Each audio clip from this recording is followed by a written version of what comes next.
Hello, welcome back again. എന്തൊക്കെയുണ്ട് വിശേഷം? ഇന്നാണ് ആ ദിവസം. ഇന്നാണ് 2 വർഷത്തിന് ശേഷം നമ്മൾ നാട്ടിലേക്ക് പോകുന്നത്. നമ്മളെ പിക്ക് ചെയ്യാൻ വേണ്ടി റെജിയും വിഷ്ണു ഓൾറെഡി എത്തിയിട്ടുണ്ട്. ഞാനും കിഡ്സും വിഷ്ണുവിൻ്റെ കാറിൽ കയറി. ലഗേജും ബാക്കിയെല്ലാമായിട്ട് സനി റെജിയുടെ ഒപ്പം എയർപോർട്ടിലേക്ക് വരും. നോർമലി നമ്മൾ നാട്ടിലേക്ക് ജൂലൈ ഓഗസ്റ്റ് സമയത്താണ് കേട്ടോ പോകാറ്. ആ സമയത്താണ് ഇവിടെ സമ്മർ വെക്കേഷൻ. അപ്പോൾ ഇത്തവണ കുറച്ച് നേരത്തെ പോകാമെന്ന് വെച്ചു. 2 വീക്സ് ഇവിടെ സ്പ്രിംഗ് ഹോളിഡേയ്സ് ഉണ്ടായിരുന്നു. അപ്പോൾ 1 വീക്ക് എക്സ്ട്രാ ഞങ്ങൾ ലീവ് അപ്രൂവലൊക്കെ കൊടുത്ത് നാട്ടിലേക്ക് പോവുകയാണ്. വിളിക്കണോ? ഇതിലേക്ക് നല്ല പ്രതീക്ഷയുണ്ട്. അവിടെ ഏക്കറിന് 2 ലക്ഷക്ക് കുറയ്ക്കണം. ഓക്കെ, എനിക്ക് അവിടെ അടുത്ത ആഴ്ച സ്ഥലം വാങ്ങാനുള്ള. എയർപോർട്ട് വലിയ തിരക്കൊന്നുമില്ല കേട്ടോ. ഇന്നിപ്പോൾ വീക്ക് ഡേ ആയതുകൊണ്ടും പിന്നെ ഒരു ബിഗ് ഹോളിഡേ ടൈമൊന്നും അല്ലാത്തതുകൊണ്ടും ഫ്രീ ആയിരുന്നു. ഒരുപാട് നേരം അങ്ങനെ ക്യൂവിൽ നിൽക്കേണ്ടതൊന്നും വന്നില്ല.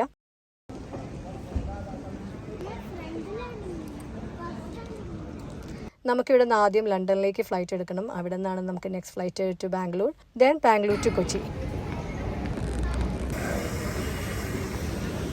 ഈ വീഡിയോയിൽ നിങ്ങൾ നെയ്ത്തനെയും ഡാനിനെയും ആരീനെയും ശ്രദ്ധിച്ചിട്ടുണ്ടാവുമല്ലോ. അവരിട്ടേക്കുന്ന ഡ്രസ്സ് എങ്ങനെയുണ്ട്?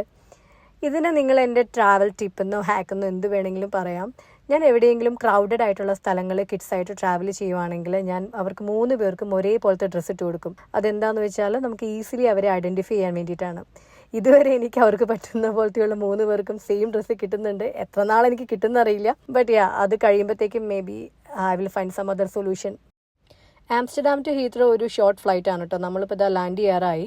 ഇവിടെ നിന്ന് നമുക്ക് അടുത്ത ടെർമിനലിൽ നിന്ന് വേണം ബാംഗ്ലൂർക്കുള്ള ഫ്ലൈറ്റ് എടുക്കാൻ വേണ്ടി. അപ്പോൾ അങ്ങോട്ട് പോകാൻ ഒരു ട്രെയിൻ സർവീസ് ഉണ്ട്.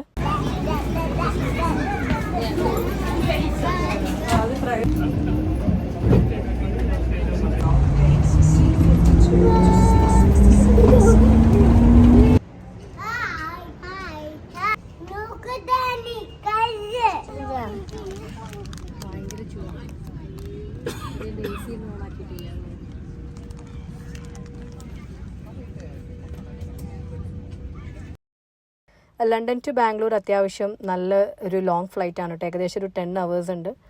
ഈ 10 hours ഏറ്റവും വലിയ പ്രശ്നം എന്നല്ല, നമ്മൾ കിഡ്സായിട്ട് പോകുമ്പോൾ അവരെ മാനേജ് ചെയ്യുക എന്നുള്ളത് കുറച്ച് ബുദ്ധിമുട്ടായിട്ടുള്ള കാര്യമാണ്. അത് മോസ്റ്റ്ലി കിഡ്സായിട്ട് ട്രാവൽ ചെയ്തുള്ള പേരൻസിനാണെങ്കിൽ നന്നായി മനസ്സിലാവും. എക്സ്പെഷ്യലി 3 കിഡ്സ് ആകുമ്പോൾ അതിനുള്ള കുറച്ചും കൂടി ഡിഫിക്കൽറ്റി കൂടുതലാണ്. അതിന് വേണ്ടിയിട്ട് ഞാൻ നേരത്തെ കുറച്ച് പ്രിപ്പറേഷൻ ചെയ്ത് വെക്കാറുണ്ട് കേട്ടോ. ഞാൻ ലാസ്റ്റ് വീഡിയോയിൽ പറഞ്ഞ പോലെ അവർക്ക് ഇഷ്ടമുള്ള ടോയ്സ്, പിന്നെ കുറച്ച് സ്നാക്സ്, അങ്ങനത്തെ ഉള്ള കാര്യങ്ങളൊക്കെ ഞാൻ ഓൾറെഡി പ്രിപ്പയർഡ് ആയിട്ട് വെച്ചിട്ടുണ്ടാവും. പിന്നെ ലോങ് ഫ്ലൈറ്റ്സ് ആയതുകൊണ്ട് എന്തായാലും സ്ക്രീൻ ഉണ്ടാവും. ഞാൻ അവർക്ക് ഗെയിം കളിക്കാനോ അല്ലെങ്കിൽ മൂവി കാണാനുള്ള ഇത് കൊടുക്കാറുണ്ട്. ഞാൻ ഈ സമയത്തൊന്നും അങ്ങനെ സ്ക്രീൻ ടൈം റെസ്ട്രിക്ഷൻ ഒന്നും കൊടുക്കാറില്ല കേട്ടോ. ബിക്കോസ് അതെനിക്ക് അത്ര പ്രാക്ടിക്കലായിട്ട് തോന്നാറില്ല. ഇത്രയും ലോങ് ഫ്ലൈറ്റ്സിൽ ഒരേ സ്ഥലത്ത് കുട്ടികളോട് അടങ്ങിയിരിക്കുക എന്ന് പറഞ്ഞാൽ നിങ്ങൾക്കറിയാമല്ലോ, അത്രയും ബുദ്ധിമുട്ടായിട്ടുള്ളൊരു കാര്യമാണ്. പക്ഷേ വീട്ടിൽ അങ്ങനെയല്ല. വീട്ടിലൊരു സ്ക്രീൻ ടൈമും കാര്യങ്ങളും എല്ലാം ഉണ്ട്. അങ്ങനെ നമ്മളിത് ഫൈനലി ബാംഗ്ലൂർ ഇൻ്റർനാഷണൽ എയർപോർട്ടിൽ ലാൻഡ് ചെയ്തു. അവിടുത്തെ കുറച്ച് എമിഗ്രേഷനും കാര്യങ്ങളെല്ലാം കഴിഞ്ഞ് നമ്മളൊരു ചായ എല്ലാം കുടിച്ച് ദോശയൊക്കെ കഴിച്ച് അടുത്ത flight Bangalore to Cochin wait ചെയ്തിരിക്കുകയാണ്.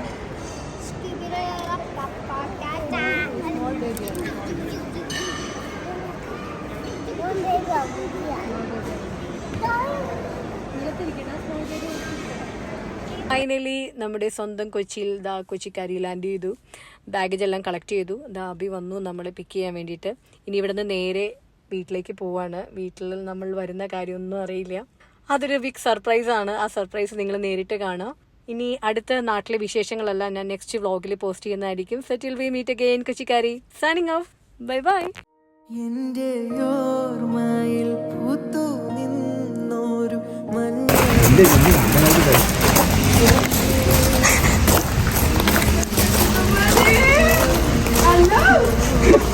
ഇതൊരു മുന്നറിയിപ്പില്ലാതെ അക്ഷരം പറയാറുള്ളത്.